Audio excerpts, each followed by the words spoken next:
I'm carrying Knox's child.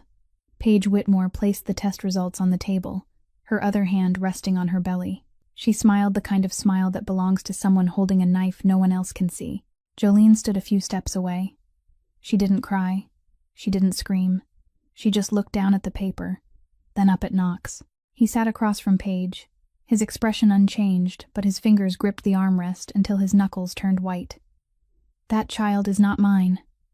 His voice was low and slow, each word heavy as stone. But Trent Gallagher, his father, the man who once held this entire empire in his hands, stood up and slammed the table. "This is the firstborn of the Gallagher bloodline. End of discussion." The room fell silent.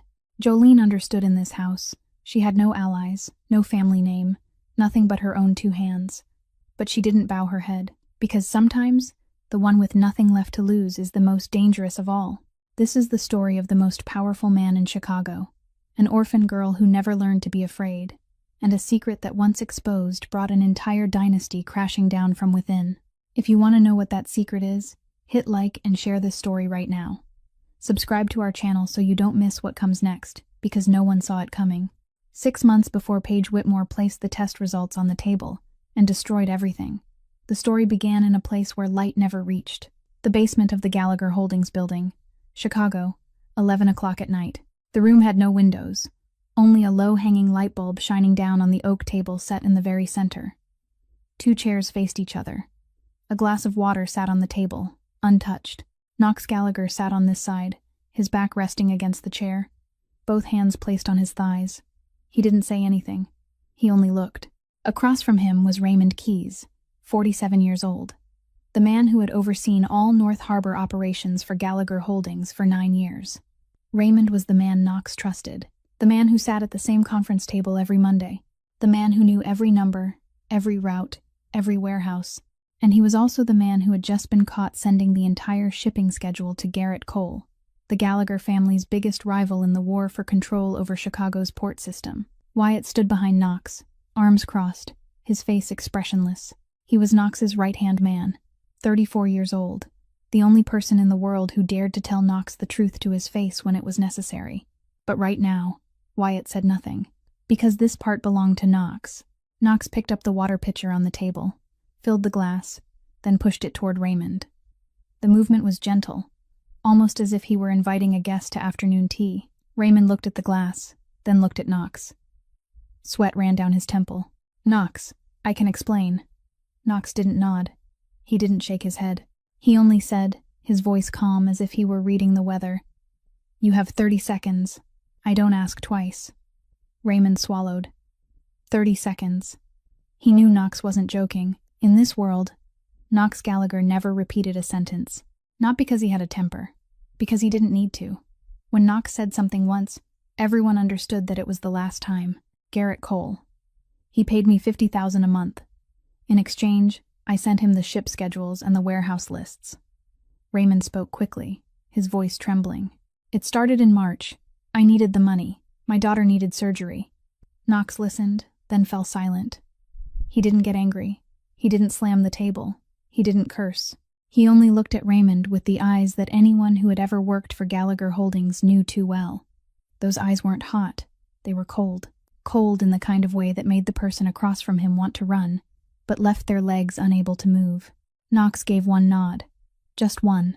Wyatt stepped forward, placed a hand on Raymond's shoulder, guided him to his feet, and led him toward the door. Raymond didn't look back. The iron door closed behind him. The room returned to silence. Knox sat alone. He picked up the glass of water Raymond hadn't dared to drink, brought it to his lips, and drained it. Then he set the glass down, stood, fastened the button of his suit jacket, and walked out. Knox Gallagher, 33 years old. On paper, he was the chief executive officer of Gallagher Holdings, the third largest transportation and real estate corporation in Chicago. Off paper, he was the man who held nearly the entire hidden port and logistics system of the city in his hands. He didn't need anyone to know that, because the people who needed to know already knew. Knox went upstairs and out through the building's main entrance. Chicago at night in October, with the wind from Lake Michigan blowing in, was bitterly cold. He didn't call for a car. He walked. Knox had a habit of walking after every time he handled matters like the one that had just taken place. not to rethink his decision, but to release the cold inside him into the cold of the city, so that by the time he got home, he wouldn't carry it with him. He walked along Wells Street, past Lincoln Park, then turned onto a quiet side street. Most of the shops were closed. Only one place still had its lights on. Warm yellow light spilling through glass fogged with steam. A small bakery, with an old wooden sign written by hand.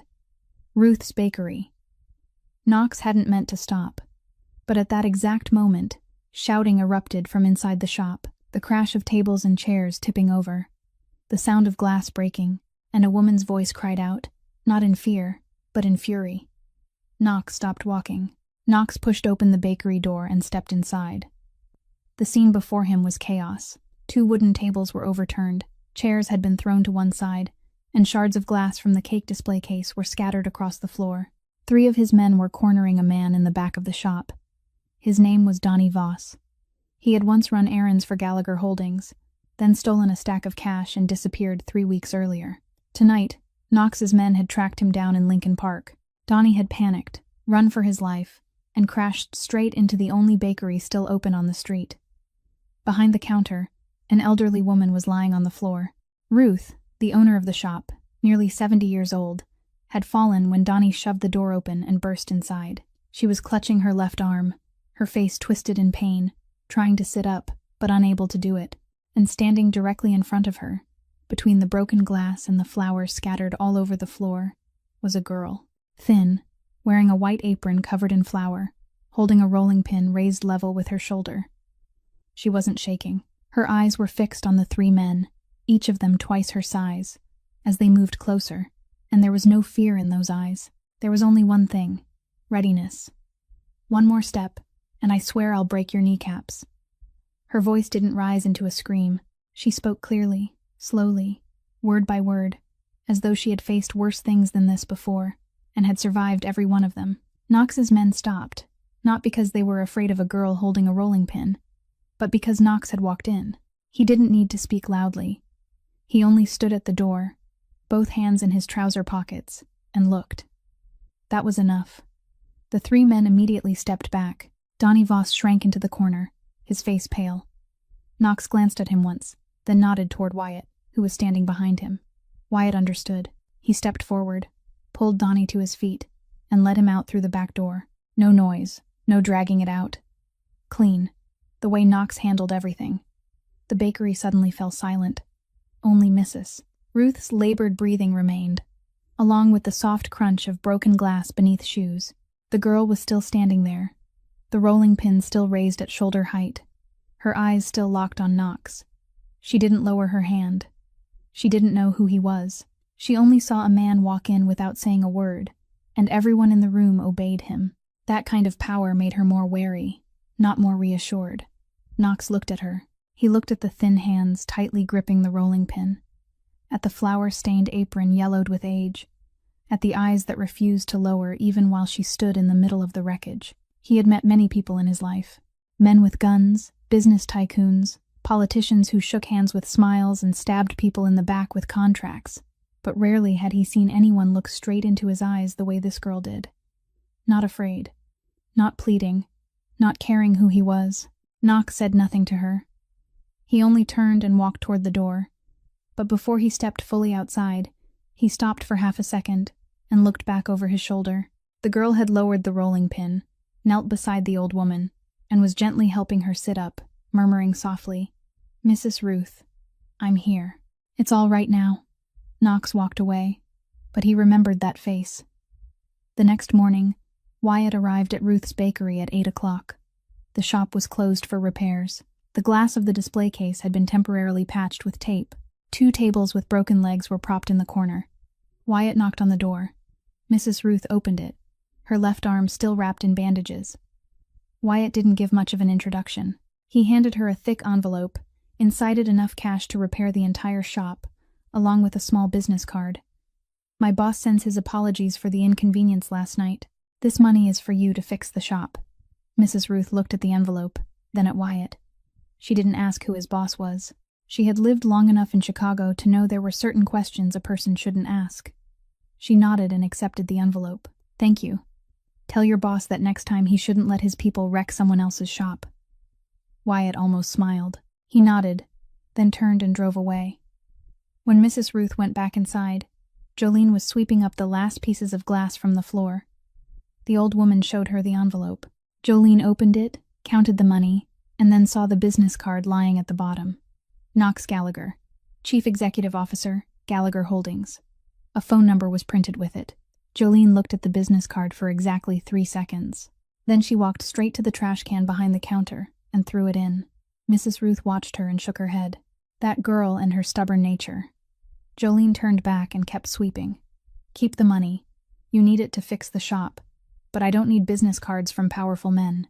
2 weeks after the night the bakery was wrecked, everything had gone back to normal. The glass in the display case had been replaced, and the 2 broken tables had been swapped out for old ones bought from a second-hand shop. Mrs. Ruth still got up at 4 o'clock in the morning to knead dough, and Jolene still stood behind the counter from 6 o'clock until evening. It was a small, quiet life, just enough for the 2 of them to get through each day, until one Thursday afternoon. Jolene was carrying a tray of pastries from the kitchen to the counter when she heard a heavy crash behind her. She turned around. Mrs. Ruth was lying face down on the kitchen floor, flour scattered white all around her, the mixing bowl rolling away across the room. She wasn't moving. Jolene set the tray down and rushed to her. "Mrs. Ruth! Mrs. Ruth! Open your eyes, Mrs." Ruth didn't answer. Her face was bluish pale, her lips were dry, and cold sweat had broken out across her forehead. Jolene called emergency services. The ambulance arrived in 12 minutes. But to Jolene, those 12 minutes felt as long as 12 years. She sat on the kitchen floor, holding Mrs. Ruth's head in her lap, her hands trembling, her mouth repeating again and again, "I'm here. Mrs. Ruth, I'm here. Don't leave me." Mrs. Ruth was the only person Jolene had in the world. Jolene had grown up in the foster care system outside Chicago, moving through family after family, but never having any place she could call home.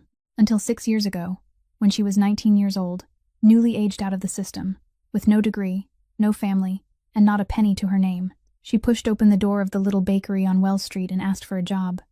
Mrs. Ruth looked her up and down, didn't ask about her education, didn't ask about experience, only asked one question. "Are you willing to wake up early?"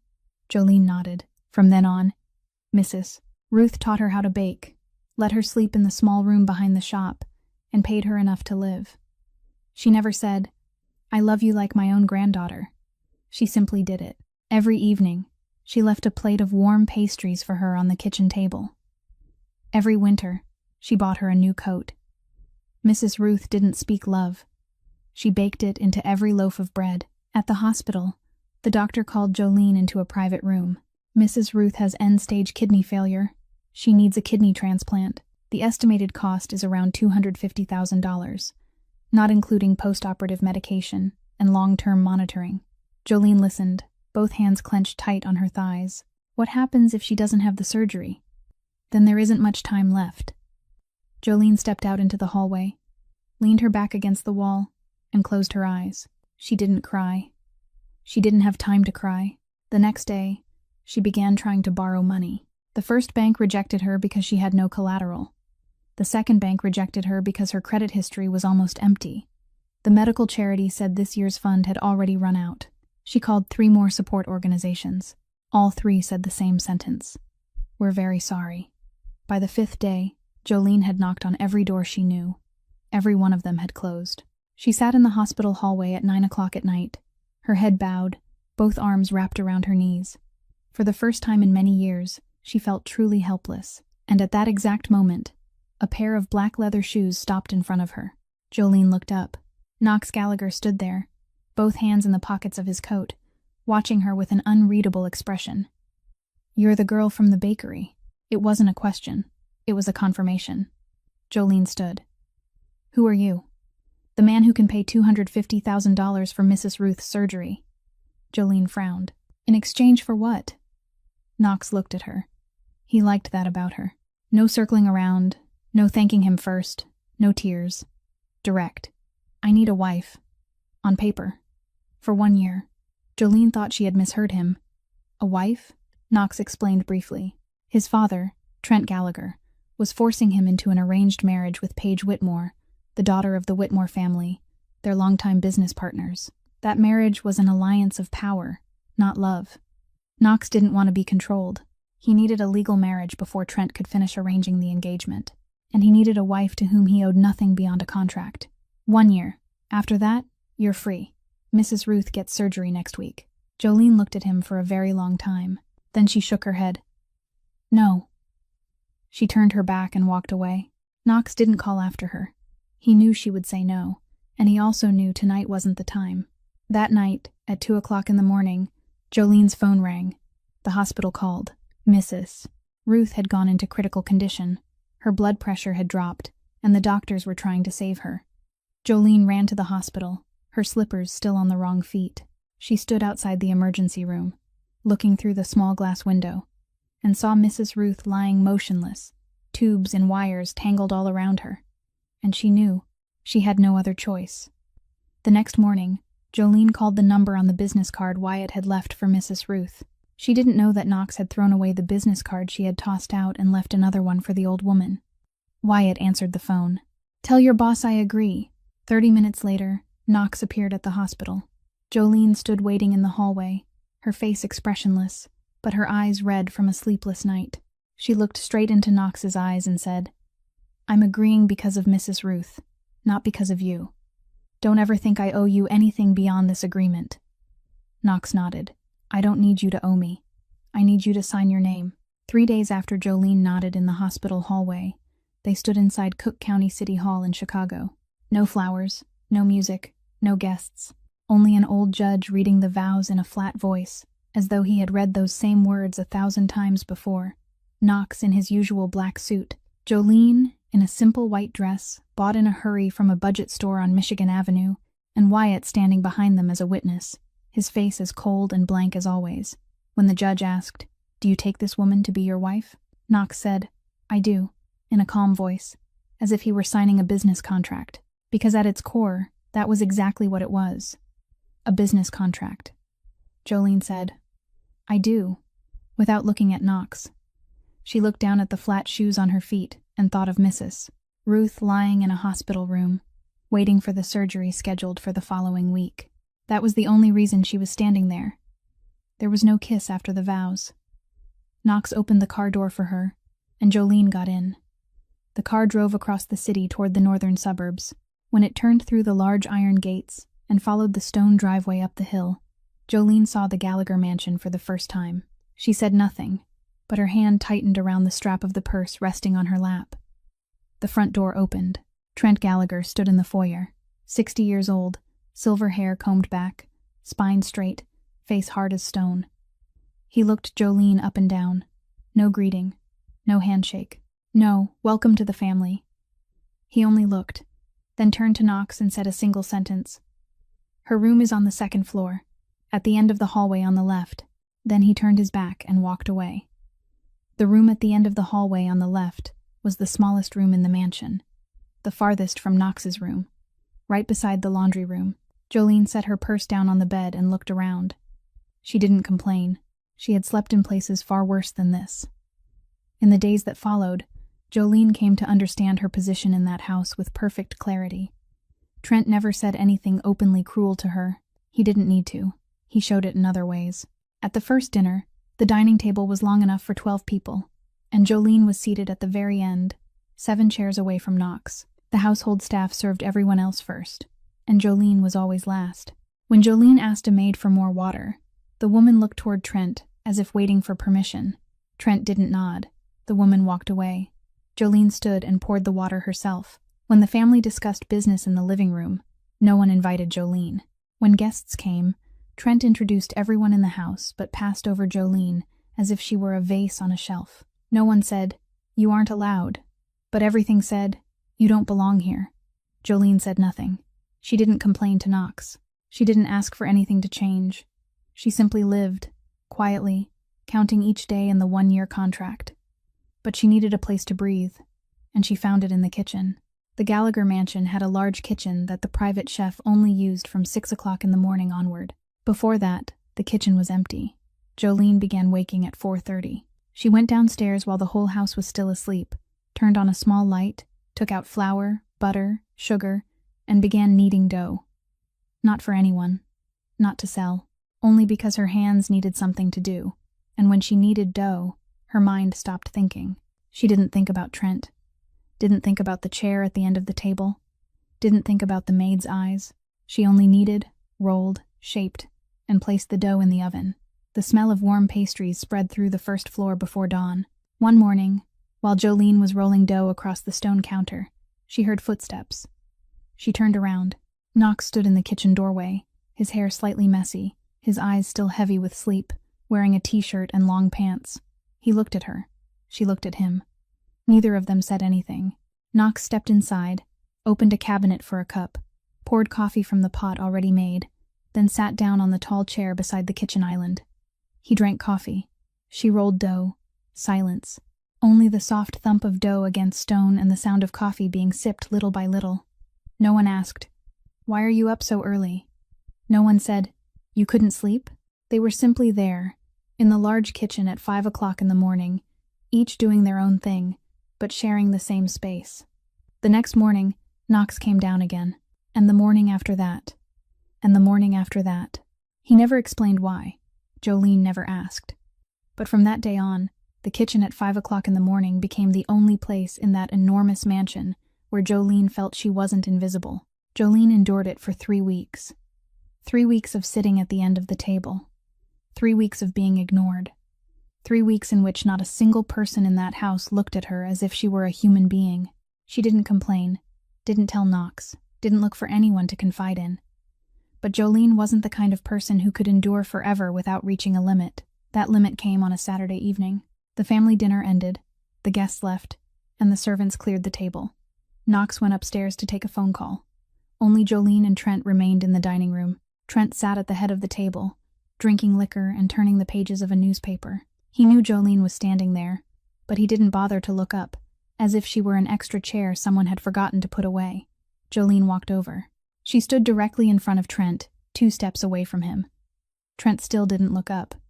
Jolene spoke, her voice not loud, not trembling, every word clear. "Mr. Gallagher, I know you don't accept me. I know you seat me at the end of the table, order the servants to ignore me, and want me to feel like I don't belong here. I understand all of it." Trent looked up. For the first time, he looked straight into Jolene's eyes. She didn't step back. "You can hate me, but I won't bow my head to you. I've lived my whole life with no one, no family, no name, and nothing at all. Do you think this kind of treatment can scare me?" Trent set down his glass. His eyes narrowed. He looked at the girl standing before him, thin, without lineage, without power, with nothing in her hands except stubbornness. And for the first time, he was surprised, not because of what she said, but because her eyes didn't shake. He had seen those eyes somewhere before. In Knox, when Knox was 25 years old, standing in front of him and declaring that he would take control of Gallagher Holdings. The same eyes. Trent let out a low grunt, folded the newspaper, stood, and walked out of the room. He said nothing more, but from that night on, he knew Jolene Carter wasn't the kind of woman who would leave on her own, and that made him more dangerous. 2 weeks later, Trent hosted a business party at the Gallagher mansion.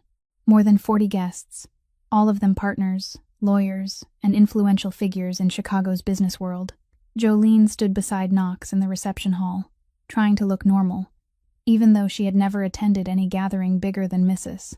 Ruth's birthday party in the bakery. And that was when Paige Whitmore walked in. 27 years old, the only daughter of the Whitmore family, one of the most powerful families in Chicago. Paige walked toward Knox and Jolene with a radiant smile. "Knox, it's been so long, and this must be your wife?" "Jolene, right? I've heard so much about you." Paige's voice was sweet as honey, her handshake warm, her smile perfect. In front of everyone, she was courtesy itself. But 10 minutes later, when Jolene went out to the balcony alone for a breath of air, Paige followed her. She stood beside Jolene, looking out at the garden, and her voice changed completely. No longer sweet, cold and straight as a blade. "You know whose place you're standing in, don't you? That place is mine. Knox and I were arranged long before you appeared. You're only a temporary contract. 1 year from now, or sooner, you'll go back to that little bakery of yours, and everything will return to where it belongs." Jolene looked at Paige. She didn't answer. She only looked, then turned and walked back inside. There was no need to speak. Not yet. But the evening wasn't over. Inside, by the liquor table, a partner named Gerald Hoffman, 60 years old and far too drunk, spoke loudly in the middle of the crowd. "Knox, I heard your wife used to sell bread in some tiny little shop on the street. Came up from foster care, right? Where did you pick her up?" A few people laughed. A few turned their faces away and pretended they hadn't heard. Jolene stood 5 steps away. She heard every word clearly. Her back stiffened, but her face didn't change. She didn't react. She had grown used to words like that since she was a child, but Knox hadn't. Knox was holding a glass of liquor at the nearby table. He heard it. He set the glass down on the table.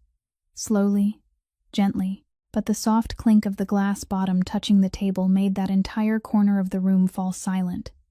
Because everyone knew that when Knox Gallagher set down his glass, something was about to happen. Knox stepped forward and stood across from Gerald Hoffman. He didn't speak loudly. He didn't need to. "My wife built her life from nothing with her own 2 hands, without relying on anyone, without needing anyone. You, Gerald, inherited your company from your father, and in 3 years, you've made it lose 40% of its value. So between my wife and you, who should be ashamed?" Gerald Hoffman went pale. The glass in his hand trembled slightly. The whole room was deathly silent. Knox turned to Jolene and gently took her hand. "We're leaving. This evening isn't worthy of your time." The 2 of them walked to the door. No one dared to say another word. In the car on the way home, Jolene sat silent for a very long time. Then she said softly, "You didn't have to do that." Knox kept his eyes on the road, his hands on the steering wheel, his voice calm but heavy. "No one gets to talk about you like that. No one." After the night Knox defended Jolene in front of Gerald Hoffman, Trent understood that his son wasn't just holding on to a contract. His son was beginning to truly care about that girl, and that was something Trent couldn't accept. The engagement with the Whitmore family was a plan he had spent 10 years building. An alliance between the 2 families would create the greatest power in Chicago, controlling everything from the ports to real estate, from logistics to finance. All of it would be ruined if Knox kept that girl who sold bread by his side.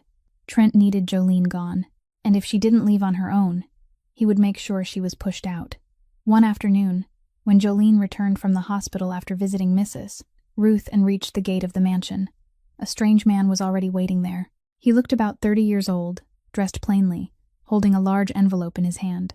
He stopped Jolene right in front of the gate. "Jolene? Jolene Carter? My God, I finally found you."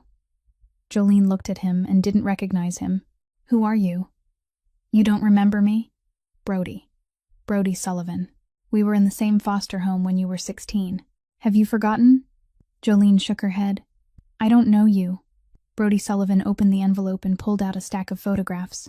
The photos showed a young, brown-haired girl standing beside a young man in front of an old wooden house. "Here. This is us.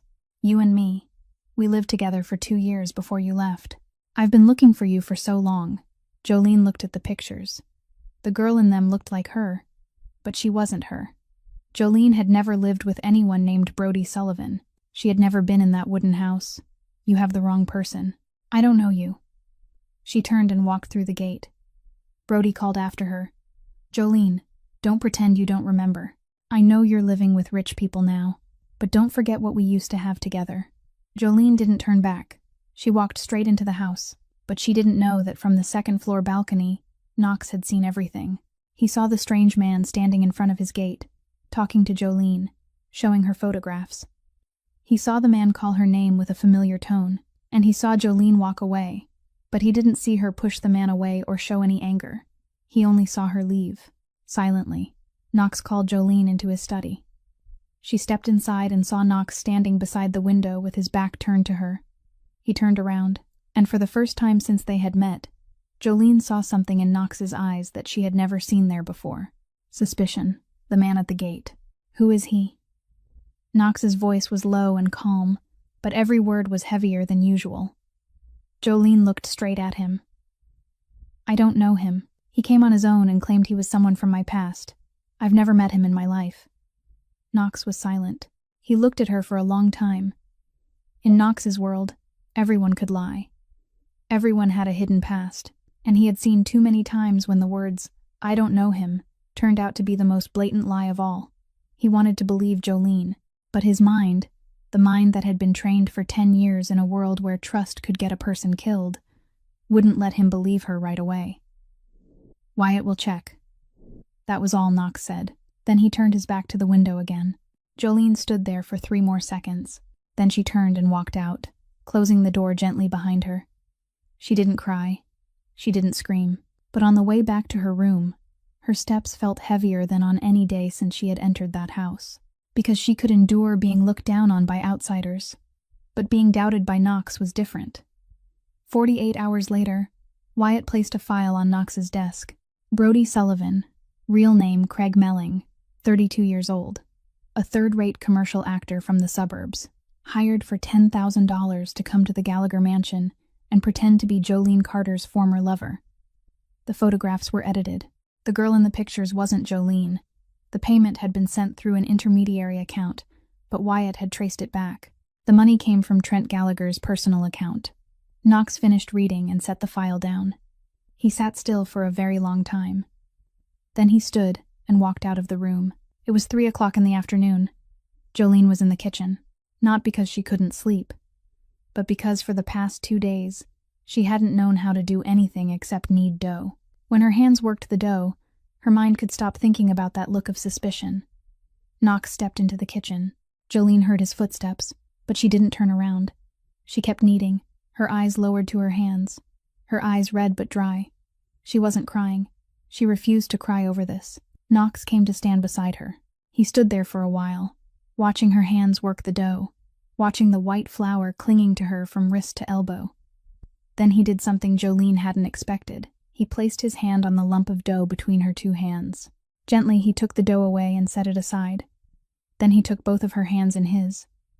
Her hands were covered in flour, small, thin, and trembling slightly, even though she tried to hide it. "I was wrong," Knox said, his voice low and slow. "That man was hired by my father. The photos were fake. The story was fabricated. You didn't do anything wrong." Jolene didn't pull her hands away, but she didn't hold his hands back either. She only looked down at her 2 flour white hands in his. "You doubted me." "Yes." Knox didn't deny it, "because I was afraid. For the first time in my life, I was afraid of losing something. And when people are afraid, they do stupid things." Jolene looked up and met Knox's eyes. He didn't look away. He looked straight back at her. And in those familiar cold eyes, Jolene saw something she had never seen in anyone's eyes before. The truth. Knox Gallagher, the man no one in all of Chicago dared to look in the eye, was standing in his own kitchen, holding the flour-covered hands of the girl who sold bread, and saying, "I was afraid." Jolene didn't say, "I forgive you." She only held his hands back, lightly. But it was enough. After the Brody Sullivan incident, Knox knew his father was playing dirty. But he hadn't yet realized that Trent wasn't the only one making calculations. 3 weeks after the Gerald Hoffman party, Trent hosted another business evening at the mansion. It was smaller in scale, only about 20 people, but every one of them was an important face in Chicago's finance and transportation circles, and Paige Whitmore was there. She arrived in a black dress, with a confident smile, standing beside Trent as if she were the one who truly belonged in that house. Jolene didn't attend.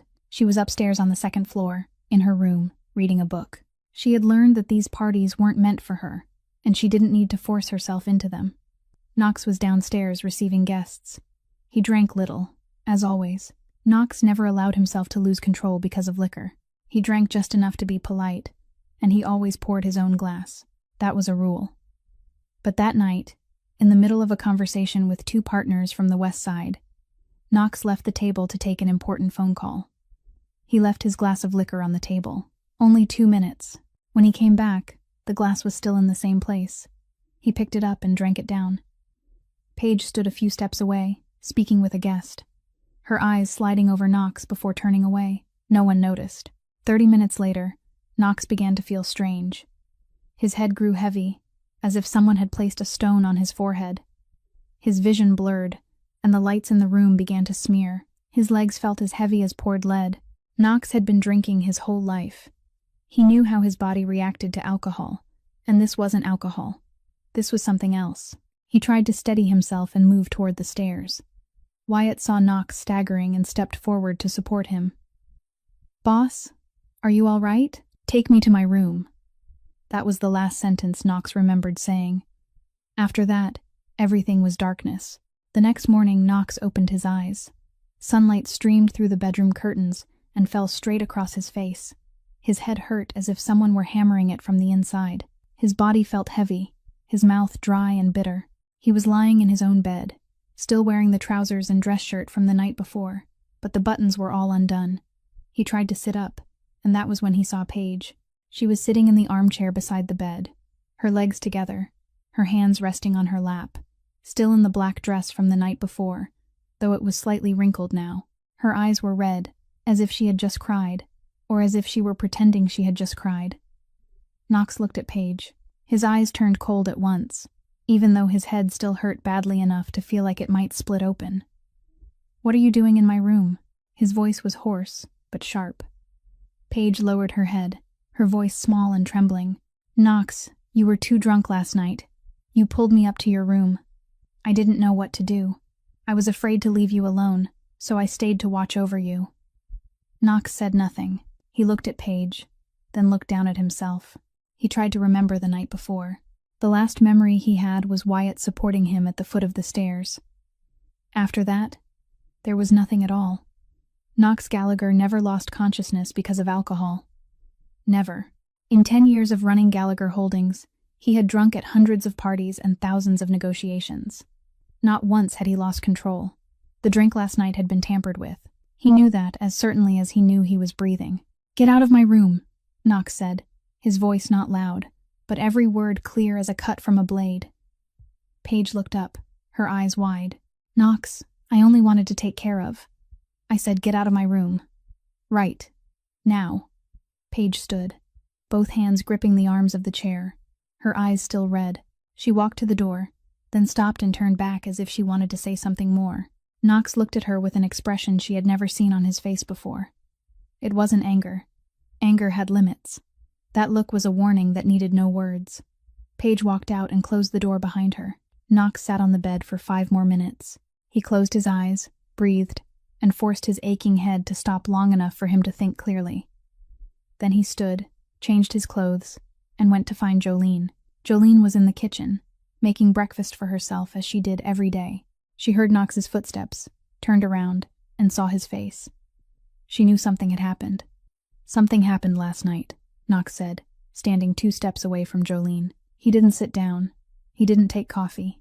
He looked straight into her eyes. "My drink was tampered with. I lost consciousness. When I woke up this morning, Paige was sitting in my room." Jolene set the knife in her hand down on the table. Slowly. "She says I pulled her into my room. That's a lie. I don't remember anything after I lost consciousness. But I know one thing for certain. I didn't touch Paige Whitmore." Knox didn't deny, didn't circle around, didn't make excuses. He laid out the truth as if he were reading a report, cold, clear, detail by detail. Because that was how Knox told the truth. He didn't know how to tell the truth any other way. Jolene listened. She stayed silent for a very long time. The kitchen was so quiet they could hear the ticking of the clock on the wall. Then she said, her voice soft but steady, "I believe you." 3 words. Knox breathed out, lightly, almost too lightly to notice, but Jolene noticed. She turned back to the kitchen table, picked up the knife, and continued slicing the bread. Calm, steady, as if nothing had happened. But inside, in a place Jolene kept hidden very carefully, deep beneath the layer of calm and resilience she had spent 25 years building, a small crack began to spread. Not because she didn't believe Knox. She did. But because she knew Paige Whitmore wasn't the kind of woman who would do something like this only once. And because she knew Trent Gallagher wouldn't stop. And because last night, while Knox lay unconscious in his room, she had been right downstairs, only 1 staircase away, and she hadn't known anything. That crack wasn't a loss of faith. It was fear. The fear that no matter how strong she was, this war was far bigger than she was. And this was where the story returned to the present. To the exact moment Paige Whitmore placed the test results on the table and announced that she was pregnant with Knox's child. 2 months had passed since the night his drink had been tampered with. 2 months of Jolene living with that silent crack inside her. 2 months of Knox waiting, because he knew Paige would make her move. He just didn't know which card she would play. Now he knew, right after Trent slapped the table and declared, "This is the legitimate heir of the Gallagher family." Knox stood up. He didn't shout. He didn't slam the table. He didn't react with emotion. He reacted with logic, the way he always had. DNA test. Immediately. If the baby is mine, I'll take responsibility. If not, Miss Whitmore will leave this house forever. Trent turned to Knox, his eyes sharp. There's no need for a test. She's a daughter of the Whitmore family. The Whitmore family isn't the kind of family that fabricates stories. Knox looked at his father. You trust an outsider's word over your own son's? That question hung between them like a knife. Trent didn't answer right away. Then he said, his voice cold, I believe evidence. She has a pregnancy test result. She was in your room that night. The whole house knows it. If you want to deny it, you'll need more than one sentence saying, that isn't my child. Knox was silent for 3 seconds. Then he turned and walked out of the room. He didn't argue anymore. Arguing with Trent through words was meaningless. The old man had chosen a side. Knox needed evidence, not words. He called Wyatt the moment he reached the hallway. Investigate Paige Whitmore, everything. Who she's met over the past 6 months, where she's gone, where the money has moved from and to. I want to know where she eats breakfast, where she sleeps, and who she talks to on the phone. Leave nothing out. Wyatt nodded. How long? As fast as possible, but keep it quiet. Don't let her or my father know. Wyatt left. Knox stood in the hallway, drew a long breath, then went to find Jolene. She was in the kitchen. When something happened, Jolene was always in the kitchen. Knox stepped inside. Jolene stood beside the table, her back turned to him, both hands braced on the stone countertop. She wasn't kneading dough. She was only standing there, staring down at the empty surface. Knox knew she had heard everything. The living room was only 1 hallway away from the kitchen. Jolene. She turned around. Her eyes were dry, without tears. But there was something on her face that Knox had never seen before. Exhaustion. Not exhaustion from lack of sleep. Exhaustion from constantly having to be strong. That baby isn't mine. She won't be here long. I'm handling it. Trust me. Jolene looked at him for a long moment, then she nodded. I trust you. She said that sentence for the 2nd time. The first time was after the night his drink had been tampered with. This time, her voice was still steady, but lighter, like a string pulled tight, not yet broken, but already thinner. Knox stepped closer and touched her shoulder. Lightly, briefly, then he let his hand fall away. He wasn't used to comforting anyone, but he was trying. Jolene realized that, and in that moment, it was enough. Knox left the kitchen. Jolene stayed behind alone. That afternoon, Jolene was passing through the living room on her way upstairs. Paige was sitting on the sofa, her legs propped on the table, one hand resting on her stomach while she looked at her phone. She looked up when she saw Jolene pass. Jolene, stop for a moment. Jolene stopped walking. She didn't turn around. I think we should talk. Woman to woman. Paige stood and came closer, her voice gentle, as if she were confiding in a girlfriend. I know this is hard to accept, but you have to understand. The baby in my belly is Knox's blood. It's the future of the Gallagher family. Sooner or later, you'll have to learn how to share Knox, because he's the father of my child, and no one can change that. Jolene still stood with her back turned, silent. Paige gave a faint smile, thinking she had won, thinking Jolene had nothing to say. Then Jolene turned around, slowly. Her eyes looked straight into Paige's. Not angry, not sad, calm in a frightening way. I don't share, Jolene said, her voice neither loud nor soft, every word clear. And I don't fight over someone. She took 1 step closer. Paige instinctively stepped back half a step. If Knox chooses you, I'll walk away and never look back. But if you have to use that belly to keep a man, then you already lost before you even began. Paige stood there, her smile wiped clean from her face. Her face went white. She opened her mouth, but no words came out. Jolene didn't wait for her to answer. She turned away and walked up the stairs, her back straight, her steps even. No shouting, no crying, no need. Because sometimes, victory doesn't have to be loud. It only has to come at the right time, in the right place, and be true enough. The next day, Knox didn't go to the top floor office of Gallagher Holdings, as he usually did. He went down to the basement, the same basement where he had once sat across from Raymond Keyes 6 months earlier. But today, the room had been arranged differently.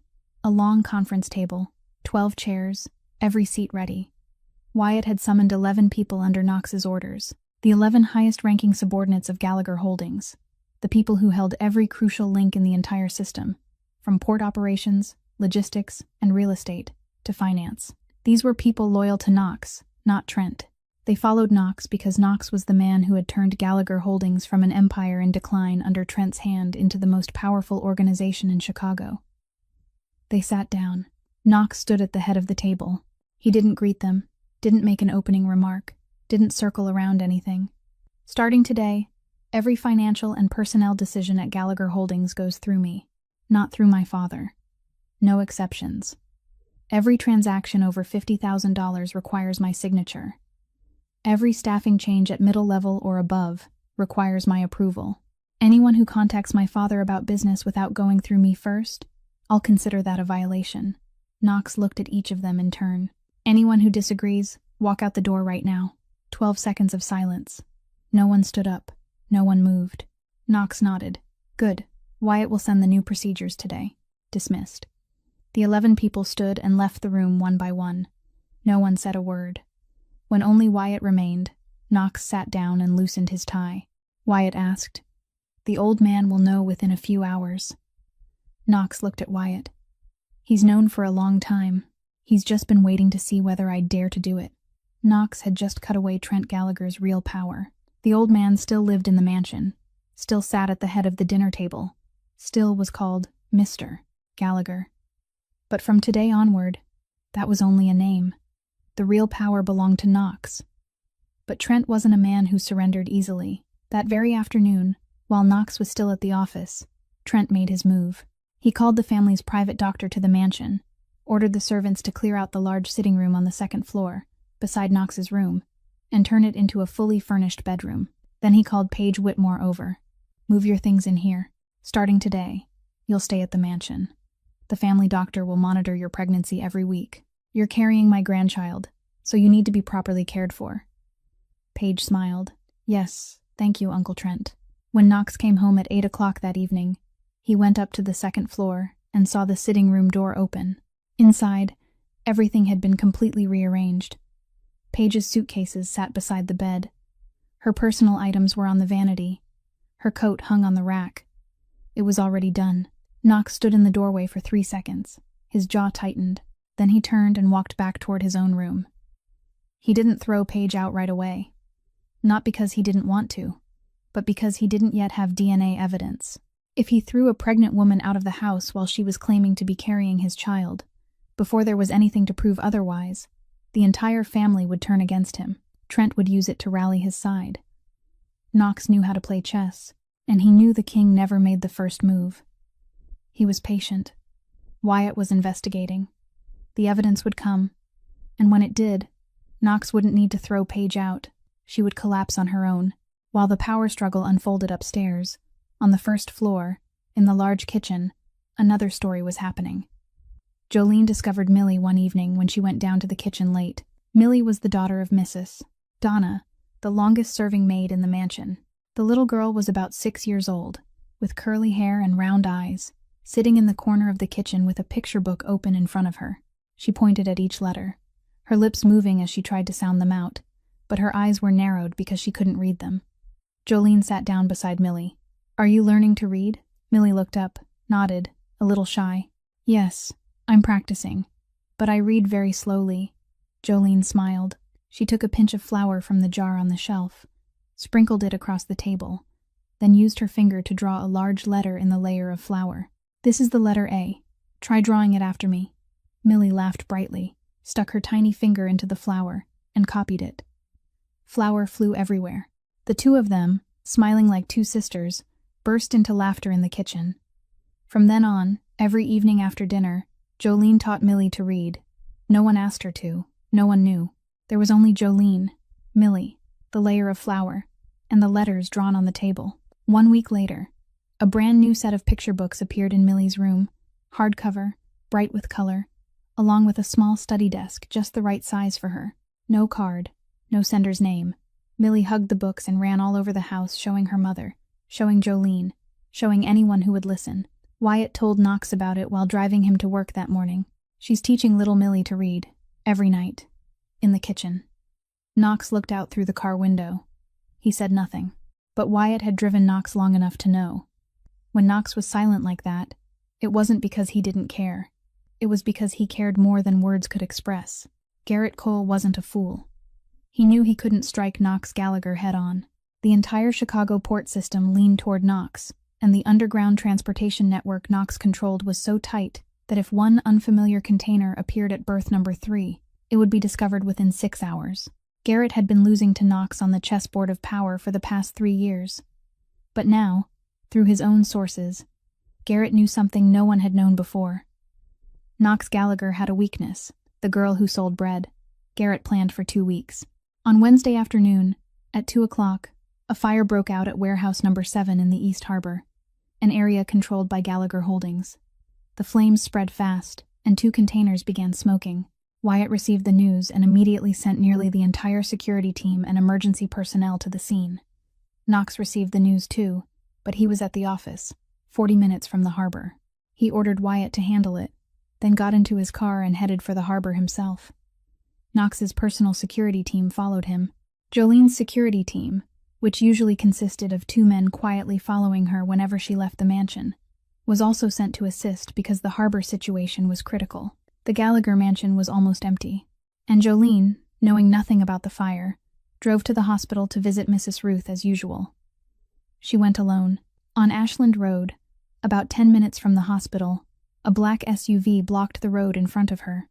Jolene slammed on the brakes. Before she could react, the driver's side door was yanked open. 2 men dragged her out of the car, covered her mouth, and shoved her into the SUV. It all happened in less than 20 seconds. In broad daylight, in the middle of the street, no one had time to do anything. Jolene was taken to an abandoned warehouse in the industrial district of South Chicago, almost an hour's drive from downtown. They tied her hands to a rusted water pipe, left her sitting on the cold concrete floor, then walked out and locked the door. 20 minutes later, Knox's phone rang. "Unknown number," he answered. "Knox Gallagher. This is Garrett Cole. I have something you care about." Knox was sitting in the car on the way to the harbor. His hand tightened on the steering wheel.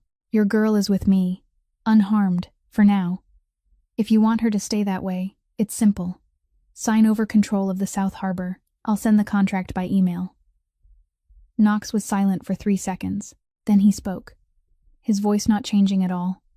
Calm as if he were ordering food over the phone. "She'd better be unharmed when I get there. Otherwise, I won't negotiate. I'll come to you myself." Then he hung up. Knox turned the car around immediately. He called Wyatt. "The harbor fire is fake. Garrett Cole staged it. Jolene's car was blocked. Find her location. Now." It took Wyatt 15 minutes to trace Jolene's phone signal, which was still in her coat pocket. South Industrial District, warehouse number 14, Stony Island Road. Knox arrived there in 40 minutes. Wyatt and 5 men came with him. Inside the warehouse, Jolene wasn't sitting still and waiting. The moment she was locked in alone, she looked around. The warehouse was dark and dusty, the concrete floor cracked. She looked down near her feet and saw a shard of glass from an old broken window lying on the floor.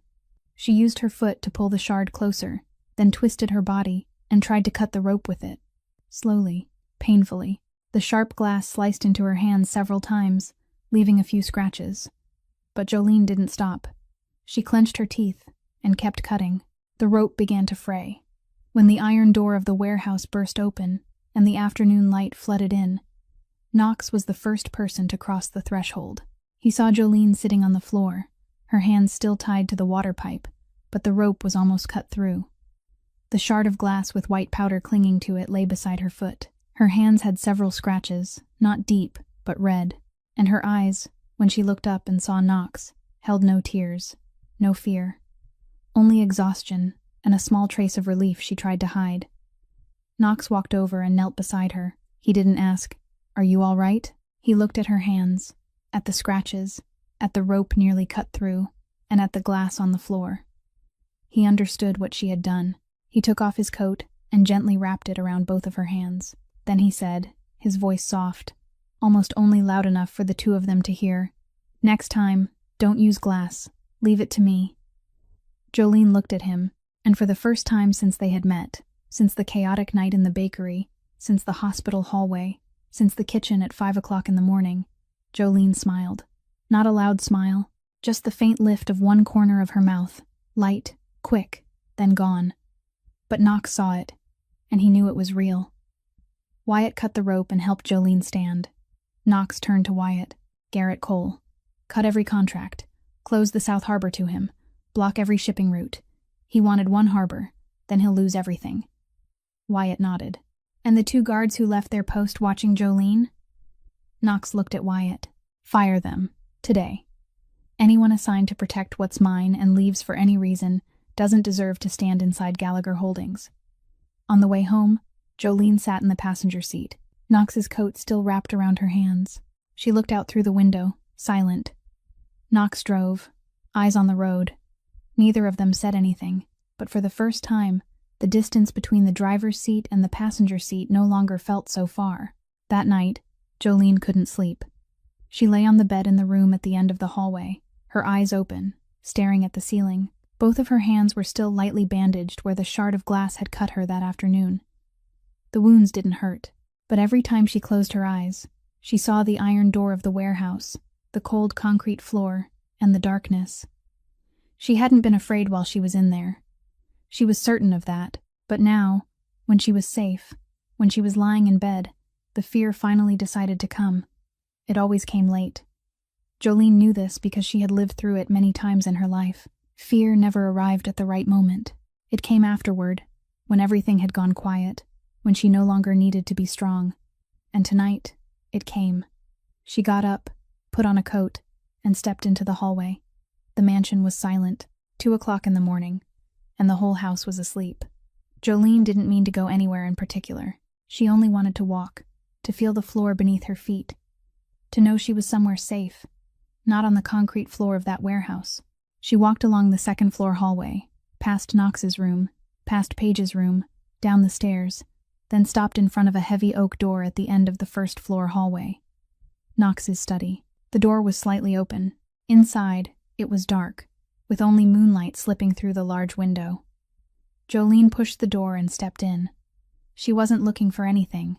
She only wanted to sit somewhere that wasn't her own room, somewhere that smelled of oak wood and the leather of the sofa, somewhere she felt less alone even though no one was there. She sat down in the chair beside the desk. Her hand accidentally brushed against a drawer that had been left slightly open.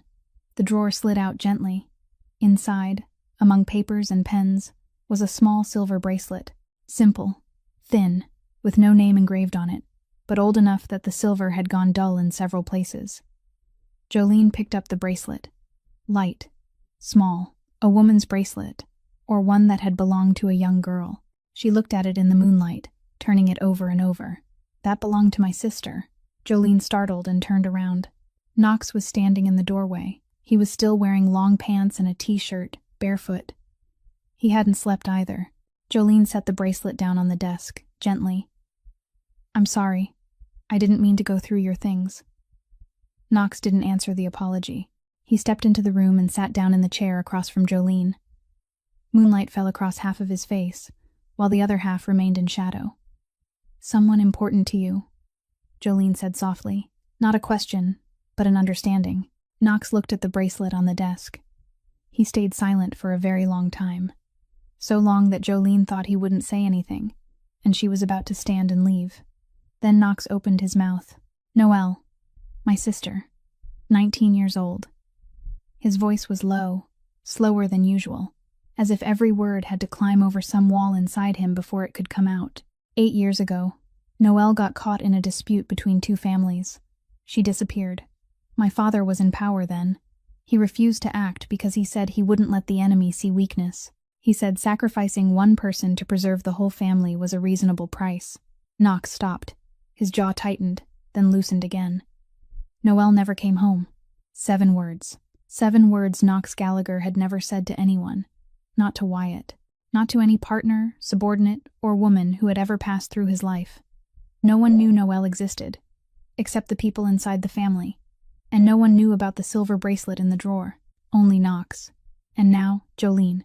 Jolene sat still. She didn't say, "I understand your pain," because she knew no one could truly understand another person's pain, and saying that would only be empty comfort. She didn't say, "I'm sorry," because sorry wouldn't bring Noelle back. She didn't touch his hand, didn't hug him, didn't do any of the things other people might have done in that moment. She only sat there, silent, beside him, in the dark, and that was exactly what Knox needed. Not comfort, not sympathetic tears, just one person sitting there, not demanding that he explain more, not requiring him to be strong, not judging him, just sitting there. The two of them sat in the study, moonlight shifting slowly across the wooden floor. Silent, neither knew for how long. Maybe 5 minutes, maybe 30. Time in the dark had no meaning. Then Knox spoke, his voice very soft, as if he were speaking more to himself than to Jolene. "Today, when you were held in that warehouse, I felt it again. That feeling from 8 years ago, when I knew Noelle was missing and I couldn't do anything." He turned to look at Jolene. In the darkness, his eyes were bright. "And I knew I wouldn't let it happen again." Jolene looked back at him. She didn't nod. She didn't promise anything. She only reached out, picked up the silver bracelet from the desk, placed it in Knox's palm, then gently closed his fingers around it. Then she stood and walked toward the door. Before leaving the room, she stopped, not turning back, and said just loudly enough for him to hear, "Noelle was lucky to have a brother like you." Then she left. Knox sat alone in the darkness, the silver bracelet in his hand, warmer than it had been a moment before. 1 week before the bakery burned, Jolene said something she didn't think would have consequences. One morning in the kitchen, while Knox sat drinking coffee and she was shaping dough with her hands, Jolene said, her voice light, as if she were only thinking out loud, "When Mrs. Ruth gets better, I'll go back to the bakery. I'll fix it up for her. Open it again and sell pastries like before." Knox looked at her, but said nothing. He understood. The bakery was Jolene's home, the only place in the world where she belonged. The marriage contract had an expiration date. The Gallagher mansion wasn't hers. But Mrs. Ruth's bakery was a place she could return to any time, no matter what happened. Jolene didn't know that.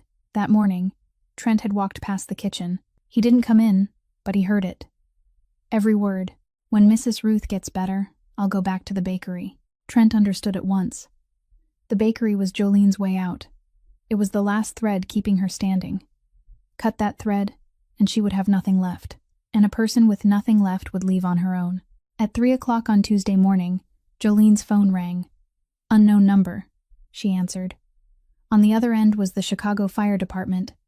Ruth's bakery on Wells Street had burned. The fire had broken out around 1 o'clock in the morning.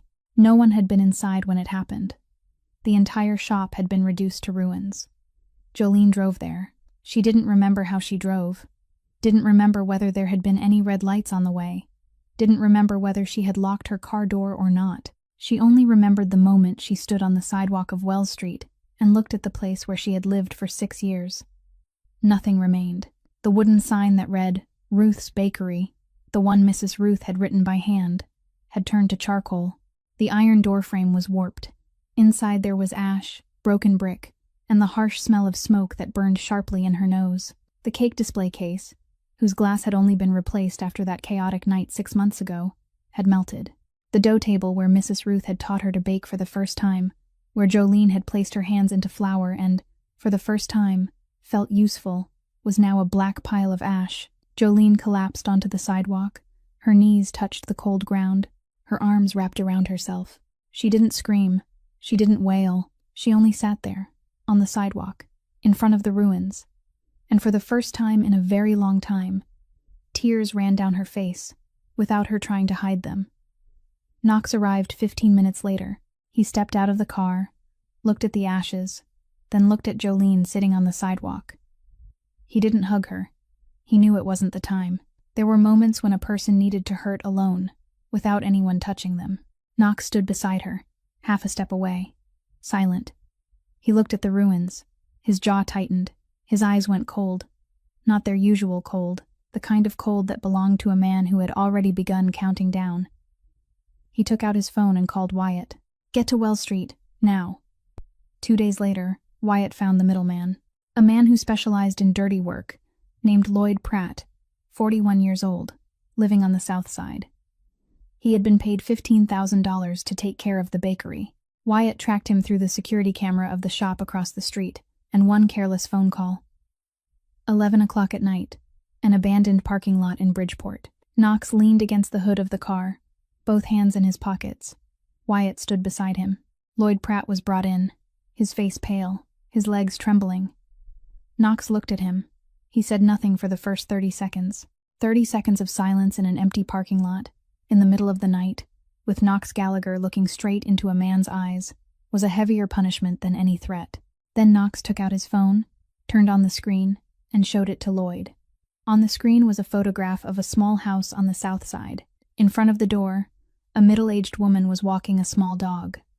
Lloyd's wife. "I don't threaten families," Knox said, his voice calm.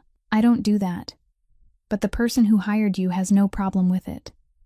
When I'm done handling this, who do you think will protect your wife? You or me?" Lloyd swallowed. Sweat rolled down his forehead even though the night was cold. "Who hired you?" "I don't know the name. The money went through an intermediary account. But the person who contacted me made it clear. They said it was an order from Mr. Gallagher.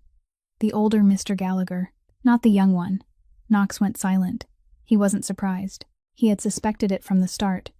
But hearing it confirmed still made his jaw tighten once more. His father, Trent Gallagher, the man who had burned down the bakery of an old woman lying in a hospital bed, just to drive an orphaned girl to the end of the road. Knox put the phone back in his pocket, turned away, and walked toward the car. Wyatt asked in a low voice, "Handle him?" Knox opened the car door, got in, and spoke through the glass. "Let him go. He's only a pawn. I need the king." Mrs. Ruth passed away on a Saturday morning at 6:15. The doctor said her kidneys had stopped working completely, and her body was too weak to endure any more surgery. The kidney transplant that Knox had paid for had given her a few more months, but her body had been fighting for too long. She was tired. Jolene sat beside Mrs. Ruth's bed when she took her last breath. Her hand held the old woman's hand, her small hand wrapped around that wrinkled hand that had slowly gone cold. "Mrs." Ruth didn't say any final words. She only looked at Jolene, her eyes softening, then closed them, as if she had fallen asleep. Jolene stayed there for another 20 minutes after Mrs. Ruth was gone. She didn't call a nurse. She didn't press the bell. She only sat there, holding her hand, looking at her face one last time. Then she set Mrs. Ruth's hand down, stood, and walked out into the hallway. She didn't cry in the hospital. She cried in the car, on the way back, alone, with the windows shut tight. Her sobs swallowed inward where no one could hear them, because Jolene Carter had never let anyone see her collapse. The funeral took place on Tuesday. Small, a little church in Lincoln Park. Mrs. Ruth didn't have many relatives, only a few old neighbors, 2 regular customers from the bakery, the pastor, and Jolene. Jolene stood in front of the grave. Alone, she wore the only black coat she owned, her hair tied neatly back, her face pale from several nights without sleep. She looked down at the coffin being lowered into the ground. No roses, no long speeches, only the pastor's short prayer and the cold wind blowing through the cemetery. When the pastor finished reading, people left one by one. Jolene remained there, motionless. Then the sound of footsteps stopped beside her. Knox stood on Jolene's left, half a step away. He wore a black suit, his hands in his pockets, his eyes lowered to the grave. He didn't say anything. "No, I'm sorry for your loss." "No," she went peacefully. "Nothing." He only stood there, beside her, through the whole service, until the last person had left, until the cemetery workers began filling the grave with earth. Knox still stood there, and Jolene knew. Of all the things Knox had ever done for her, from paying the hospital bill, to defending her in front of Gerald Hoffman, to rushing to that warehouse to rescue her, this, standing silently beside her at the grave, was the thing that nearly broke her, because it was simple, and because it was real. When the two of them were about to leave, a woman's voice sounded from behind them. How pitiful. Losing the only family she had. Jolene turned around. Paige stood a few steps away, one hand resting on her clearly rounded belly, her face wearing a look of sympathy that everyone knew was fake. Paige didn't look at Jolene. She looked toward the two neighboring women walking toward the cemetery gate, speaking just loudly enough for Jolene to hear, her voice as if she were confiding in them. But life goes on. The Gallagher family is about to have a new member. That's what truly deserves to be celebrated. Jolene stood there. She heard every word clearly, her hand clenched tightly at her side, but she didn't turn back, didn't answer, didn't look at Paige. She only kept walking. Knox heard it too. He didn't react, not because he didn't want to, but because he knew that in that moment, any reaction would only give Paige more power. He remembered it, and he would use it at the right time. That evening, after they returned to the mansion, Jolene went upstairs to her room and closed the door. Knox sat in his study, with 3 stacks of files in front of him that Wyatt had sent up. Gallagher Holdings financial reports from the past 6 months, accounts linked to the Whitmore family, and transactions Wyatt had marked as suspicious but hadn't yet found the missing link for. Wyatt was good at many things, but accounting and financial analysis weren't his strengths. Knox picked up the files, stood, and knocked on Jolene's door. She opened it, her eyes swollen, but dry. Knox didn't ask whether she was all right. He knew she wasn't. Instead, he handed her the files. "You're better with numbers than my entire team. I need you to look at these. Something isn't right, but I haven't found it yet." Jolene looked at the stack of files, then looked at Knox. She understood what he was doing. He hadn't come to comfort her. He had come to give her something to do, because Knox knew Jolene didn't need pity. She needed to be useful. She needed a reason not to sink. Jolene took the files. "Give me one night." She closed the door. Knox returned to his study. Jolene sat on the bed, opened the files, and began reading. She read every page, every number, every line of transactions. Mrs. Ruth had taught her how to manage the bakery's books when she was 20. From then on, Jolene had taught herself more accounting. First basic, then advanced, through books and free videos online. She didn't have a degree, but she had the kind of eye self-taught people often have. The kind of eye that finds mistakes because no theory is there to blur the truth. 3 o'clock in the morning. Jolene stopped at page 47. A chain of transactions from a subsidiary account of Gallagher Holdings to a company called Whitfield Consulting LLC. Every month, regularly, a large sum of money. Jolene looked up Whitfield Consulting. No website, no employees, no real office address. A shell company. She turned several more pages. The transferred amounts matched exactly with the time Paige began appearing at Gallagher family events. The next morning, Jolene placed the file on Knox's desk, opened directly to page 47, and used a red pen to circle the chain of transactions. These numbers don't match. Someone is draining money from Gallagher Holdings through a company that doesn't exist. And the money started flowing at the exact time Paige Whitmore appeared in your life. Knox looked down at the file page. Then he looked up at Jolene, and for the first time, Jolene saw an expression on Knox's face that she had never seen before. True surprise. "You just found what my entire team couldn't find in 2 months." Jolene didn't smile. Her eyes were still swollen, her face still exhausted from not sleeping the night before, and from the grief of losing Mrs. Ruth still sitting heavy in her chest. But her voice was steady. "I didn't look because you asked me to. I looked because I want to know who's destroying my life." Jolene handed the files to Knox in the morning.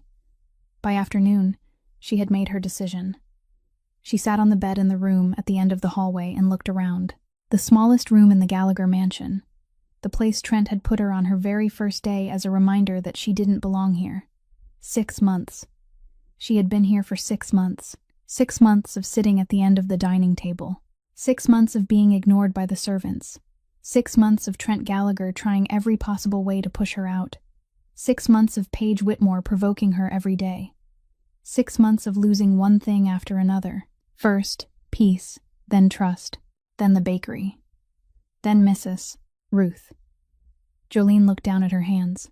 Her left hand still had faint scratches from the shard of glass in the warehouse. Her right hand still carried traces of flour that she never completely washed clean because she kneaded dough every day. These hands had held a rolling pin and stood between Mrs. Ruth and danger on that first night. These hands had signed the marriage contract inside City Hall. These hands had closed around Knox's when he held them in the kitchen, covered in flour, and said, "I was afraid. But these hands hadn't been able to keep Mrs. Ruth. They hadn't been able to keep the bakery. And they wouldn't be able to keep Knox if she stayed here. Because Jolene understood one thing more clearly than anyone. Knox was fighting on too many fronts. Against Garrett Cole outside, against Trent inside, against Paige under his own roof. And now, on top of that, a financial investigation. Every front was dangerous, and she, Jolene Carter, the orphaned girl from foster care, was the reason Knox had one more front to carry. If she weren't here, Trent wouldn't need to set traps. Paige wouldn't have anyone to provoke. Garrett wouldn't have a weakness to exploit. Knox would be able to focus on the real war, instead of having to protect her. Jolene didn't want Knox to choose between her and his family, because she knew the price of that choice. Knox had once lost Noel because his father chose the family over his own child. She didn't want to become another Noel, someone who would make Knox hurt all over again. 4 o'clock in the morning. Jolene got up and folded her clothes into the old bag she had brought with her on the first day. There wasn't much. A few outfits, a toothbrush, and a small photograph of Mrs. Ruth that she had taken from the hospital before the old woman passed away. She didn't take anything from the Gallagher house. Not 1 cent. Not one object. She went down to the kitchen. For the last time, the granite kitchen counter felt cold beneath her hands. She placed a folded sheet of paper on it. Inside were 4 handwritten lines.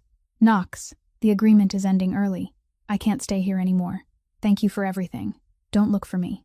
Jolene. She placed the note in the center of the table, exactly where Knox always set his coffee cup every morning.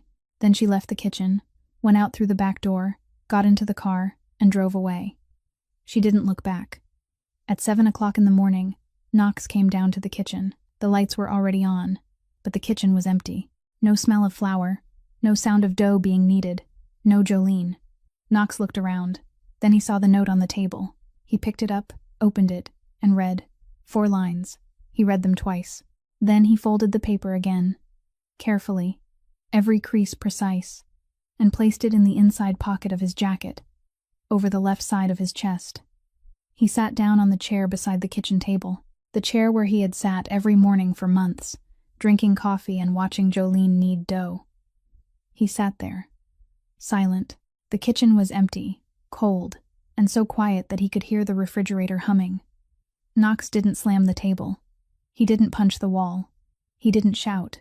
He only sat there, both hands resting on his knees, his eyes fixed on the empty space on the table where Jolene used to knead dough. 10 minutes. Then he stood. He went down to the basement. Wyatt was sitting in front of the computer screens. Paige's investigation files spread all over the table. Knox walked in without knocking. He placed the folded note on Wyatt's desk, right on top of the files. Wyatt looked at the note, then looked up at Knox. He had never seen Knox's face like this before. Not angry, not sad. Empty, like a room that had just been cleared out. End this. Tonight, Knox said, his voice low and flat. Then he added, find Jolene. Don't approach her. Just make sure she's safe. I haven't given anyone permission to touch her. Wyatt nodded. He didn't ask anything more. Knox turned away, walked out, and went upstairs. He heard laughter drifting from the dining room. Trent and Paige were eating breakfast. Paige was telling some amusing story. Trent was laughing, and the sound of knives and forks clinked against porcelain plates. Through the open doorway, Knox heard Trent's voice. You see? We don't need to do anything else. People like her disappear on their own sooner or later. Without roots, they can't hold on. Paige's laughter followed, light and smug. Knox stood in the hallway, 3 steps from the dining room. He didn't go in. He didn't say anything. He only stood there, listening to the laughter spill out, his eyes fixed on empty space. And in those cold eyes, what Trent and Paige didn't see wasn't pain. It was calculation. Knox Gallagher never acted while he was hurting. He waited. He gathered everything. And when he finally moved, no one would have time to stand. Jolene drove away from the Gallagher mansion at 4:15 in the morning. She didn't know where she was going. She just drove. Through downtown Chicago while the sky was still dark, past the streets she used to walk when she was working for Mrs. Ruth, past the hospital where Mrs. Ruth had spent her final months, past the ashes of the bakery on Wells Street that she tried not to look at, but still did. Then she kept driving, out toward the suburbs, west, until the gas was almost gone, and she stopped in a small town called Berwyn, about 30 minutes from downtown Chicago. Jolene rented a room on the second floor of an old building for $250 a month. The room had one bed, one table, and one window, looking out over a parking lot. She set her bag down on the bed and looked around. It was smaller than the room at the end of the hallway in the Gallagher mansion. But this was a place she had chosen, not a place someone had assigned to her. On the first day, she walked along the street looking for work. A small restaurant on the main road needed a dishwasher for the morning shift. Jolene took the job immediately. $10 an hour, no insurance, no benefits. She washed dishes from 6 o'clock in the morning until 2 o'clock in the afternoon, her hands soaking in hot water and soap until the skin wrinkled and turned red. In the afternoon, she walked back to her room, rested for 2 hours, then began her second shift. 4 blocks from the rooming house, there was a small bakery called Goodwin's Bakery. The shop needed someone to knead dough for the night shift, from 6 o'clock in the evening until 10 o'clock. Jolene applied. The owner, a woman named Margaret, 62 years old, looked at Jolene's hands and asked whether she knew how to bake. Jolene kneaded a batch of dough right in front of her. 10 minutes. Margaret nodded. "You're hired." 2 weeks later, Margaret let Jolene take charge of the morning pastry counter, because customers had started asking who was making the new bread. "It tastes different," they said. "Better." Jolene said nothing. She only kept kneading dough. Every night, after returning to her room, Jolene sat on the bed, took the backs of old receipts from the restaurant, and drew. She drew the floor plan of a bakery. A small one, just enough for 2 tables, 1 counter, and a kitchen in the back. She drew the window frame, the display counter, and the sign out front. On that sign, she wrote 2 words, Ruth's. She had no money yet, no storefront yet, nothing yet, but she had a drawing. And that drawing, on the back of a receipt, in blue ballpoint pen, was the promise she made to herself, that she would rebuild, not for anyone else, for Mrs. Ruth, and for herself. While Jolene was kneading dough in the suburbs, in the basement of Gallagher Holdings, Wyatt placed a thick file on Knox's desk.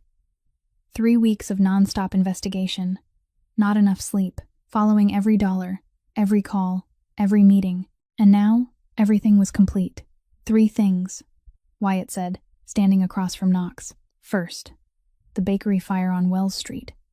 Lloyd Pratt, the middleman, confessed. The money paid to him came from Trent Gallagher's personal account. I have the transfer receipt, a recorded statement, and security footage showing Lloyd at the scene the night of the fire. Trent was behind it. Knox gave a slight nod. He had known, but hard evidence was something else. Second, the money flow Jolene found. Whitfield Consulting LLC, a shell company, has been receiving regular payments from Gallagher Holdings funds. I traced the company's origin. Whitfield Consulting was registered by the Whitmore family's private lawyer. Money flowed from Gallagher through Whitfield, then straight into the Whitmore family's investment accounts. Paige Whitmore was the one signing the transfer orders, using the financial access Trent gave her when she moved into the mansion. Knox clenched his jaw. How much? Nearly $800,000 in 6 months. Third.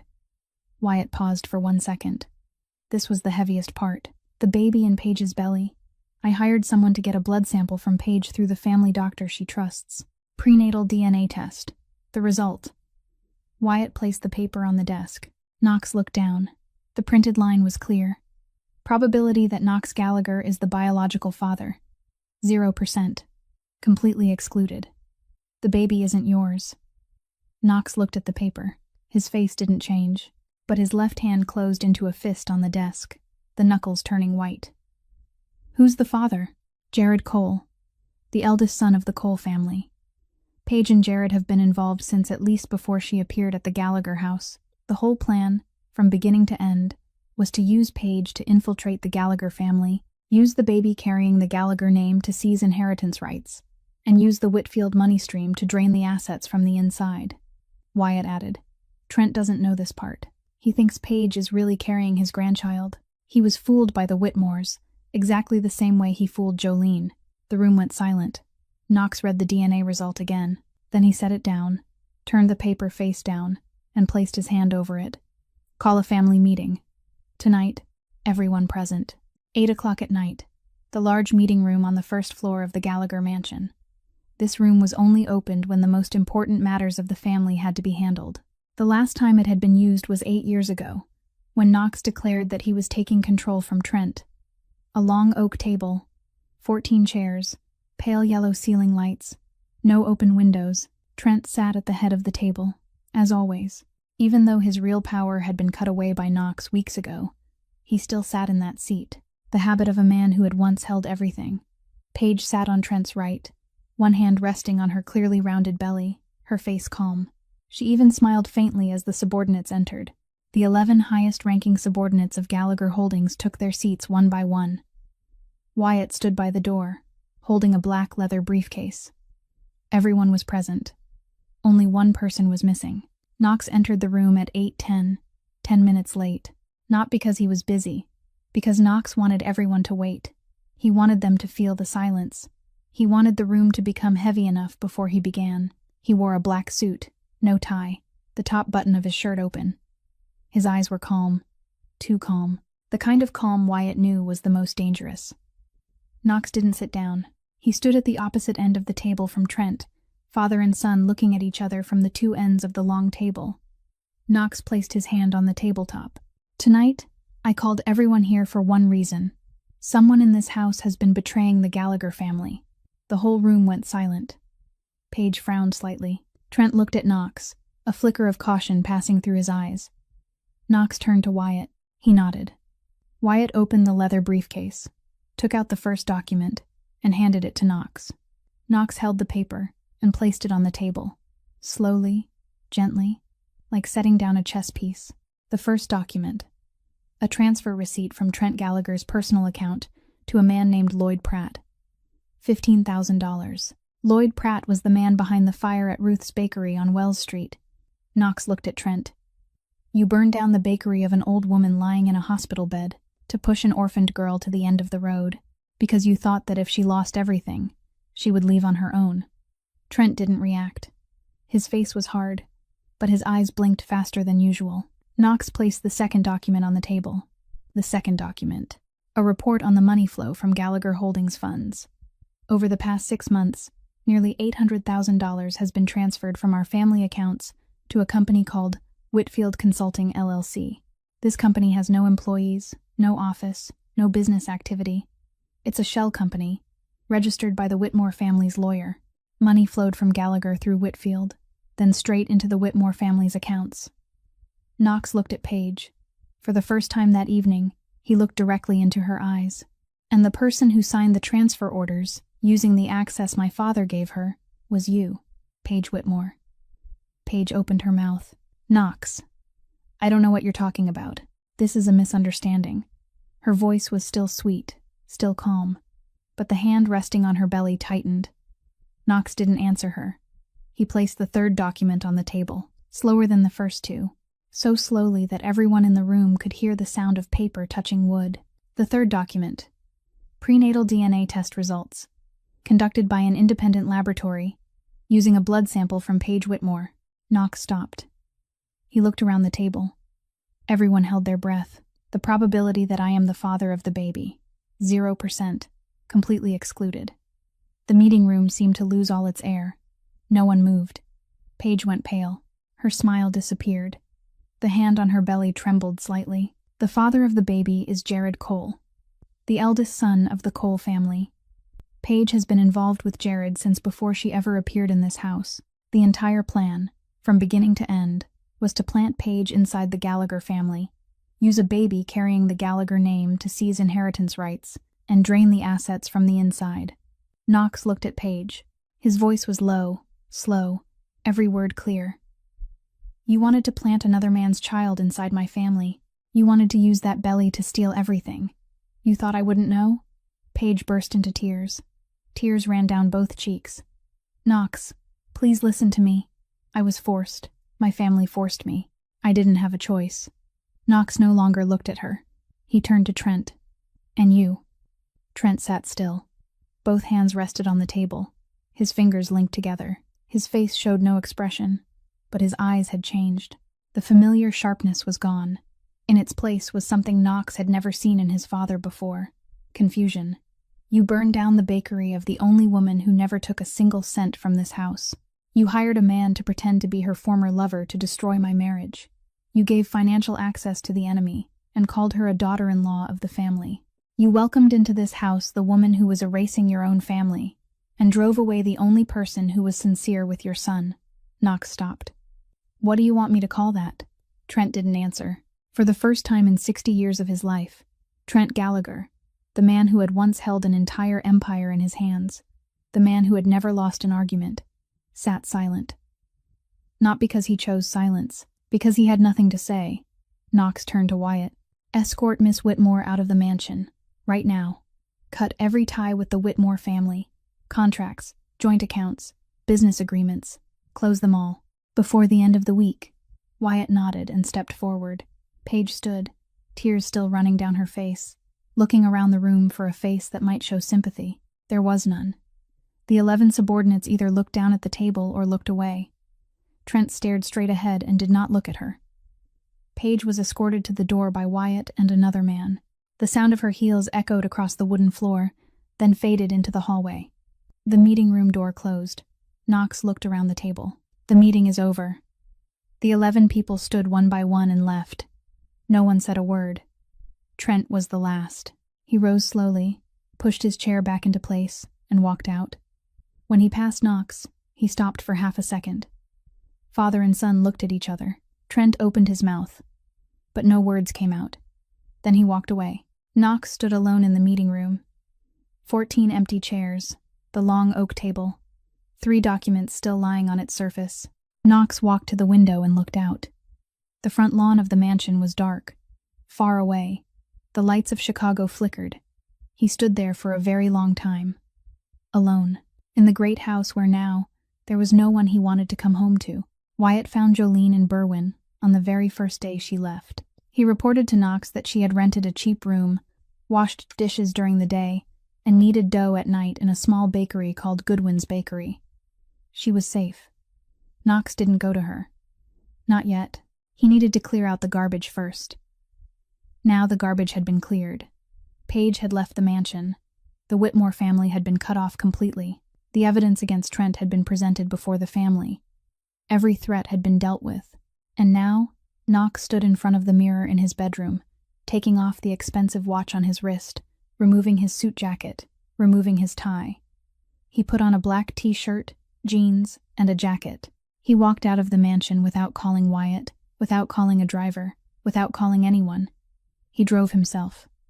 The car wasn't the luxury car he used every day. He took the ordinary car Wyatt used for grocery runs. Knox Gallagher, the man all of Chicago bowed its head to, was driving an old sedan through the suburbs at 7 o'clock in the morning, alone, with no bodyguards, no weapons, no power. Just a man going to find the woman he should never have let himself lose. He arrived in Berwyn at 7:45. Goodwin's Bakery stood on a quiet street, with a small sign and a glass door fogged by steam from the ovens inside. Knox pushed the door open and stepped in. The little bell above the door jingled. The shop was small. 4 tables, 1 counter, 1 display case filled with bread and pastries. The smell of hot butter and fresh flour filled the air. Behind the counter, Jolene was arranging bread on a tray. Her hair was tied back neatly, her white apron dusted with flour, her hands moving quickly. She heard the bell at the door and looked up, and there he stood. Knox stood in the middle of the small bakery in the suburb of Berwyn, holding a small wooden box in his hand, looking at her. No black suit, no men behind him, no power, only him. Jolene set the tray down. Slowly, she looked at him, then at the box. "What are you doing here?" Knox stepped toward the counter and placed the wooden box on the glass surface. He didn't open it. He only set it there, then looked at Jolene. "Open it." Jolene looked at him for another 3 seconds.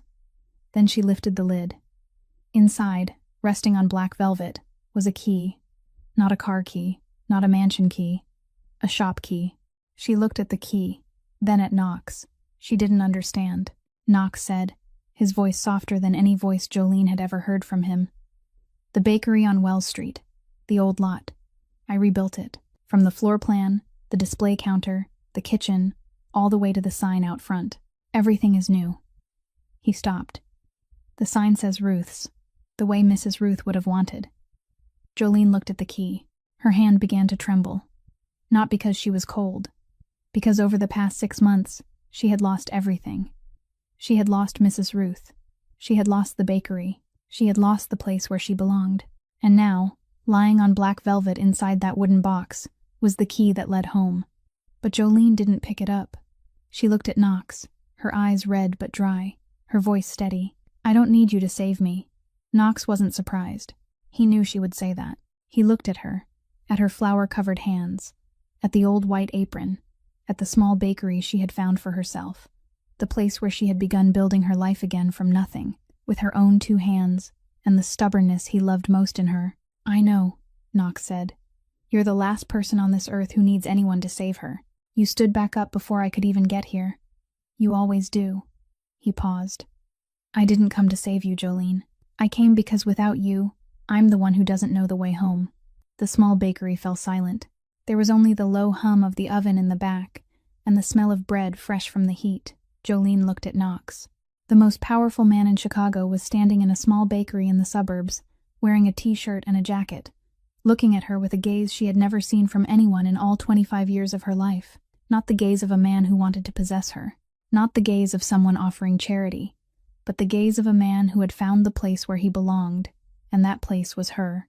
Jolene picked up the key, gently. She held it in her palm, flour from her hand clinging to the silver metal.